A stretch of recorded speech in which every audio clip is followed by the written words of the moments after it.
Hello everyone, আজকে আমরা তৃতীয় অধ্যায়ের সাজেশন ক্লাস করব এবং কোন কোন টপিক পড়তে হবে সেগুলো নিয়ে আলোচনা করব। তো আইসিটি বইয়ের সবচেয়ে গুরুত্বপূর্ণ অধ্যায় হলো তৃতীয় অধ্যায়, সংখ্যা পদ্ধতি ও ডিজিটাল ডিভাইস। এই অধ্যায় থেকে প্রতি বছর মাস্ট 2টা সিকিউ কোশ্চেন আসে, অর্থাৎ সিকিউতে কত 20 মার্ক, এবং এই অধ্যায় থেকে 5 থেকে 6টা এমসিকিউ আসে। মানে এই একটা অধ্যায় ভালো মতো করতে পারলে আমরা প্রায় 25 থেকে 26 মার্ক কমন পেয়ে যাচ্ছি। এই অধ্যায়টা পড়তেই হবে, মাস্ট। এইচএসসি আইসিটির জন্য সবচেয়ে গুরুত্বপূর্ণ অধ্যায় হলো এইটা। এখানে 2টা পার্ট আছে, সংখ্যা পদ্ধতি আর একটা কি ডিজিটাল ডিভাইস।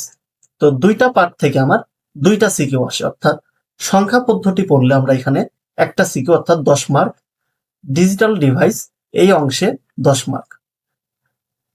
তো সংখ্যা পদ্ধতির ভিতরে সিকিউতে গ হতে 2টা টপিকই বেশি আসে, বিভিন্ন সংখ্যা পদ্ধতির রূপান্তর এবং 2-এর পরিপূরক। এটা গ নাম্বারের জন্য আসে, এটা ঘ নাম্বারে। মাস্ট এখান থেকে সিকিউ থাকবেই। তো এই 2টা জিনিস খুবই সহজ, এবং যারা এখন এই 2টা পড়া নাই, এই চ্যানেলে প্লে লিস্ট আছে, সংখ্যা পদ্ধতির প্লে লিস্ট।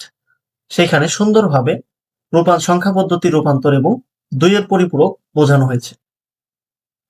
এরপর আমরা দেখব ডিজিটাল ডিভাইস।